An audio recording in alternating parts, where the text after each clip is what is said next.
On three bestowed an honor to Rod Moore, Michigan safety, as he returns for year number 5 with the Wolverines in the too early All-American list compiled by Ari Wasserman. I want to look at who else should be under consideration because he's the only Wolverine. Also, let's talk about Biff Poggi returning and his importance to this team. We'll do that right here on this episode of Locked On Wolverines.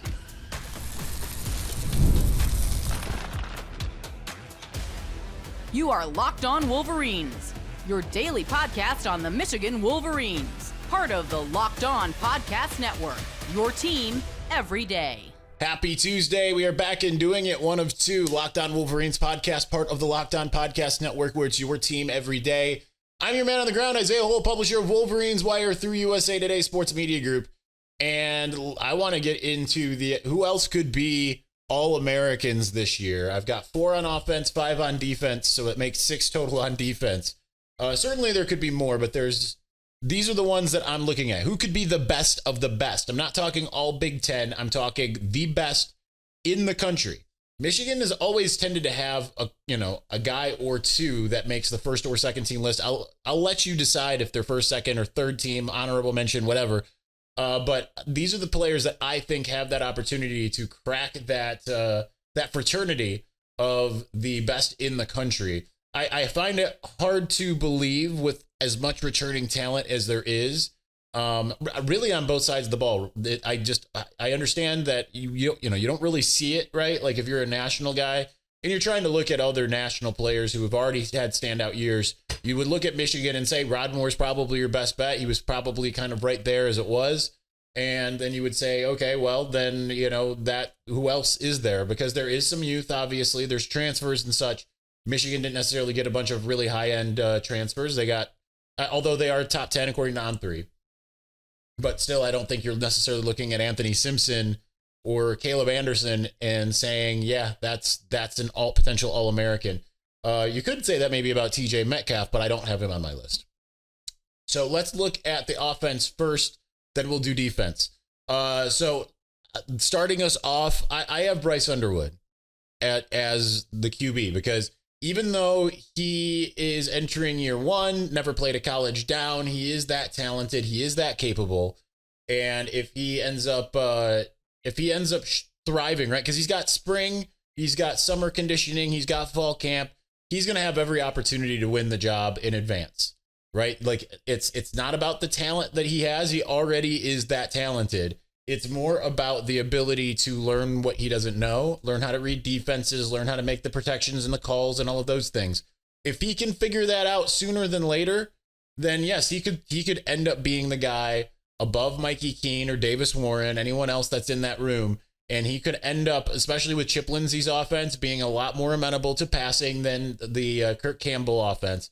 I think that could absolutely help. And I think that it's one of those things, if Michigan goes from being, the 4th worst passing unit to, let's say it's I don't think they'll be top 10 or anything like that, but let's say it's like 30.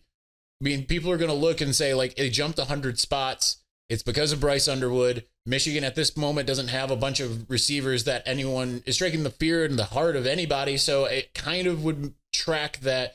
Yeah, you might look at him and say he's got an opportunity to really fly up the boards. He's already got all eyes on him as the former number 1 recruit in the country. And if Michigan makes like a deep, makes it to the playoff, right? Because the All-American list would come out in December before you get to the playoff, really. If Michigan just looks like elite and a large part of that is because of Bryce Underwood, then certainly he has an opportunity to be on that list. Especially because there's just not a lot of quarterbacks around the country that you're looking at and saying like, yeah, that's absolutely a dude. John Mateer, now at Oklahoma after Washington State. You look at him. You look at, I don't know who else, right? Like, yeah, I mean, it's just not a league that has, like, it's not a sport right now that has a lot of star power at quarterback. There's players who are going to come up, right? You look at maybe Julian Sayin at Ohio State. But you look around and there's just not a lot of guys at that place. Running back Justice Haynes, I think, has the capability, right? He just hasn't gotten his opportunity to be that lead back. He's been behind others on the depth chart. Jace McClellan 2 years ago. I don't know the name of Alabama's primary running back last year offhand. Obviously, Jalen Milroe was kind of the prime running threat. Now he comes to Michigan where they're going to run the football. He's going to get that opportunity, and there's absolutely a great chance that the Wolverines will put him in a position, especially because it is still a run-first team, right? Like, even though like the passing yards should go up significantly by at least 1,000, if not more, this next year. Michigan wants to run the football. I think Justice Haynes is going to be the guy above Jordan Marshall. So I could absolutely see, as much as Jeremiah Love and Nick Singleton are the guys who are getting love here, I think that Justice Haynes could emerge very quickly on that list. Don't laugh at this next one. I understand a lot of people are they're gonna discount this immediately. I have Giovanni Hadi as my next one. I had to think of an offensive lineman. To me, that was the most likely guy. And now Andrew Sprague, Evan Link. I mean, Evan Link did not have a great year last year, but he was serviceable by the year's end, and that's improvement. And you get better at football by playing football, and generally year over year, you go from your first year starting to your next year, and it tends to be better. And Giovanni Hadi, I feel, because we've seen it in spurts, not much this last year, but we saw it in 2022. I think that he has that capability of going and making that move the same way that like Andrew Vistardis did. Now, Andrew Vistardis didn't finish as a Remington guy, didn't finish as an All-American, but finished as an above average center in college football. I think Giovanni Hadi has a much higher ceiling than that. And I think that just, he'll learn from all of his mistakes. And I think that by year's end, because Michigan's going to be a team that I would imagine runs a lot on the inside still, right? Like, I don't think that they're suddenly going to test the perimeter. I mean, they will, but I don't think it's necessarily like they're going to want to play smash mouth. So you're going to look at the center and the guards. And Giovanni Hadi, I feel like, has that opportunity. We don't know who the next center is. Is it Lawrence Attar? Or they move Evan Link inside and do something else? I'm not really sure, but I'm going to go with him as my as my offensive line choice to potentially be an All-American. It would not be a surprise to see an offensive lineman being an All-American, though. As I think about it, it's Michigan hasn't exactly, they've played well as a unit, but haven't had the individual accolades there, except for obviously Oluwatimi. But generally, Zach Zinter and Trevor Keegan didn't quite get the accolades you would expect given their level of play. Last offensive one, and then we'll move to defense. I'm going with Hogan Hansen, tight end, because I think that he's not necessarily Colston Loveland, but certainly we saw the glimpses, and it wasn't as emphatic as first year Colston Loveland, who came on super late, right? Had his first touchdown against Ohio State, scored in the Big Ten championship game the next game, and you're just sitting there saying, like, okay, this guy's going to be a problem. Hogan Hansen hasn't had that necessarily, but he had the touchdown in week 3. He had moments where you looked at him and you said, he kind of feels like he's that guy above Brady Prescorn right now, who we haven't really seen. We're still waiting on some other guys like Deacon Tonielli to come out, do something. Zach Marshall seems to be more of a blocking tight end. So Hogan Hansen, I think, is going to be your primary pass catching tight end, just based off of what limited we've seen. Until we see it from Marlon Klein, I'm just not that sure that he is that guy. As athletic as he is, I'd like to see it before I start putting him on lists like this. But Hogan Hansen's my choice here because I think as he grows, again, he was a freshman this last year, going into his sophomore year, I just think he's poised to be that type of dude. All right, we're going to continue on. I'm going to move on to the defensive side of the ball, guys that I think could potentially be All-Americans coming out of this next year. We will get to that here in just a moment.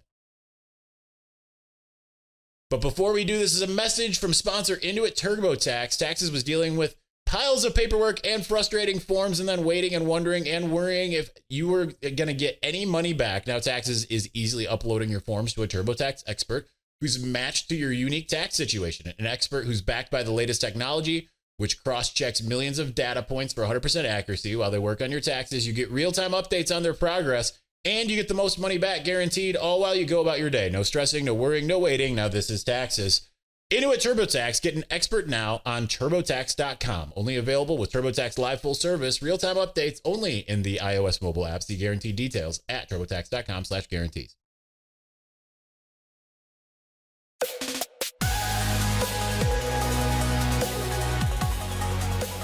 One of 2 shows today. The next show is going to be 15 players who absolutely need to step it up and shine in 2025. And that's not like the guys that, it's not going through the list of Rod Moore. It's not going through this list. No, there's no one on this list that's on the next list. But that will come on the second show that will be released today, Tuesday. Like I said, we're doing 2 shows today, 2 on Wednesday, 2 on Thursday. That is the plan. Anyway, let's get back to the list here of other players that I think could be potential All-Americans in 2025. Let's go to the defense.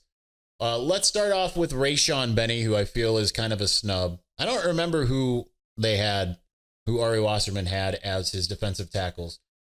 I understand Michigan doesn't have a long tenure of like defensive tackle dominance in recent memory, but you look at Mason Graham and Kenneth Grant and say, cool. You look at Chris Jenkins, you say, cool. You look at, who came before that? Mozzie Smith.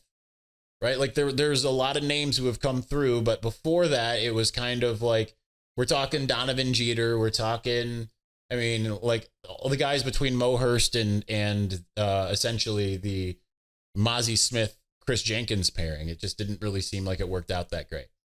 So I think Rayshawn Benny is the most likely of those players to really take that big step forward. And because he's just completely destructive, and he just kind of languished behind Mason Graham and Kenneth Grant. Obviously, the injury in the Rose Bowl meant that he had to kind of come back a little slowly, but then you see what he did in the ReliaQuest Bowl against a very good Alabama offensive line. He was a game wrecker. And I just don't think that enough people are thinking about him, but I think by middle of the season, it's going to be one of those things that people are talking about him. So I have him as my first. I'm going to go to the second, which is also a defensive tackle. And that's Trey Williams, the Clemson transfer. Like he has the same type of ability as a lot of the players that were just mentioned. But he had some health issues again, and which kind of just stalled his progress. I think a change of scenery is going to do him good. If he can stay healthy, don't be surprised if by year's end it's like, wow, that was a heck of a pickup. Kind of like the AJ Barner type where it was like, people are like, okay, yeah, that's cool. Drake Nugent, yeah, okay, that might work out. I think that Trey Williams is going to be that guy where it's like by year's end, you're like, okay, that brilliance by the coaching staff and recognizing something in him. So I think that he's got that opportunity as well. Not to truncate these, but my next one is also a defensive tackle. It's Damon Payne. Now, this is the thing, is as much as I talk about the safety being a loaded group, defensive tackle has that capability too. The whole of the defensive line is insane. Because you've got Rayshawn, you've brought in the 2 transfers, Trey Williams and Damon Payne. You still have Trey Pierce and Ike Iwunnah. You have Eno Etta. You have a number of guys that have shown you glimpses. You have other guys that could really step up in years 1 or 2, right? But I think that Damon Payne is a former 5-star, right? Like you hope that it's Eyabi Anoma, but better. Like Eyabi Anoma ended up being pretty good when he came to Michigan, but it was a battle of just getting him right across the board. And I really wish that he would have stayed. It would have been really interesting to see what he did if he was in Ann Arbor for another year. But Damon Payne, kind of a similar thing, goes to Alabama as a 5-star and just kind of falls off the map. And I think a change of scenery really is going to help him, and it's going to help him really become that type of player that he needs to be, and playing in front of the home crowd, right? Like he's from Belleville, and I think that's going to help as well. And that's a little bit different than the Eyabi Anoma situation. So I think that can really pay some dividends. I think that Damon Payne might just be going overlooked.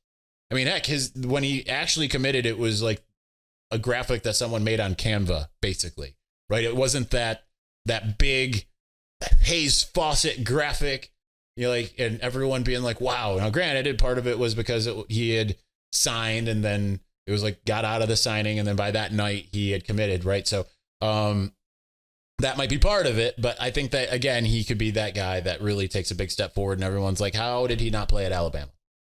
Or we could be looking and saying, okay, that's why he didn't play at Alabama. Who knows? All right, I've got 2 more on the defensive side, and then we'll move on. My next one is also a defensive lineman, but he is not a tackle. Finally, we move out of that. We're going to go with Derek Moore, who I just don't think is getting enough love. I think in large part because he had Josiah Stewart on the other end. As much love as I'm giving TJ Guy, I think that TJ Guy will go unrecognized when it comes to something like this. But I think Derek Moore entering year 3 is going to be a force to be reckoned with. Now, part of that might be opening up some lanes and things for TJ Guy coming from the other side. Derek Moore flushing him into the arms of TJ Guy. But I think Derek Moore will get enough of what he needs to make people be like, all right, yes, he's that next great Michigan edge rusher. Keeping in mind that Michigan's tended to do very well at edge rusher, right? They've had some down years, but even the down years are pretty good, right? You look at 2022, I just mentioned Eyabi Anoma, Eyabi Oki, whatever you want to call him, Mike Morris. That was basically the room there, coming off of Aiden Hutchinson and David Ajabo. And then you move into 2023 when, maybe not like this like game-breaking type of names and what have you, but it was Jalen Harrell and Braden McGregor, who are both in the NFL. Before all of this, you had the Chase Winovich and Rashawn Gary. You had Chris Wormley and Taco Charlton, right? Like Michigan's done a very good job with the edge rushing position. Josh Uche, who's more of an outside linebacker. I think that Derek Moore is going to be that type of dude that we're going to look back on after this year. I think it's going to be a pretty big rise now that he's got a year of starting under his belt. And I think it's going to just go up from there. All right, I've got one more on defense. And I've thought about I could put Rayshawn Barham there. He's got the freaky athleticism, but I'm going to go with the Hadi. He's got the athleticism as well. Like I've talked about, like Michigan's linebacking core are giants, right? They're like both like 6'3", 4 guys. Rayshawn Barham, but I have Ernest Hausman as my guy here. Lots of promise shown in his freshman year at Nebraska. Came in the next year as a reserve for Michigan. Last year, took him a minute to really figure out how to play the position as a starter, but then eventually thrived. And again, to go with my you get better at football by playing football of it all, I think that Ernest Hausman is kind of poised to be that type of dude that I think by the year's end, people are going to be looking at him and saying, all right, yeah, how did we not see this one coming? Right? Like, I think Michigan is just poised with linebacker to be very good. And I just think that Ernest is the best one that they have at the moment. And I think that he just does not get the type of love or credit that he deserves. So I'm going to go with him. Wouldn't be surprised if Rayshawn Barham is there, right? I know it was a really rough start for him, but by year's end, you look at the Ohio State game and Rayshawn was everywhere you wanted him to be, right? He was everywhere that you want him to be. Plugging holes, moving with athleticism, not outrunning the play like he did early in the year. And so either of them, now that they know what Wink Martindale requires, and Brian Jean Marie, I think they can just be in both a very good situation. All right, I want to talk about culture. Biff Poggi announced yesterday. Erik Campbell announced while we were doing the show. Why is that so important? I want to get to that here in just a moment.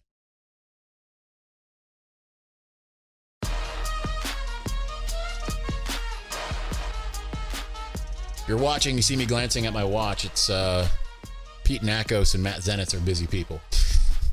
Just making sure I'm not missing anything. Anyway, all right. Michigan announces finally Biff Poggi is returning as associate head coach. You have Erik Soup Campbell returning as an offensive assistant. Going to work obviously with wide receivers, you would imagine. Let's see. It was announced while it was on here. So let me just see what Michigan called it as, right? Because I think that that's probably important. Say title changes. That's interesting. Assistant wide receivers coach. So and there says there's additional staff updates. So it'll be interesting to see if there's anything here that we didn't know about. We're learning in real time here. Not really sure here. But assistant wide receivers coach there, and otherwise, I mean, there's just a bunch of different names here. There's different, what have you. All right, I think that works. Nothing that I can note offhand. Here's the thing. Biff Poggi was way more instrumental than people think. Right, like the outside world is going to say Connor Stallions is why Michigan turned things around in 2021. Listen, like Connor had already been around the program for multiple years. Right? Like I knew Connor back in like 2017. I don't remember exactly when I met him, but like he and I became friends in 2019. And so like he'd been around the program for some time. Okay.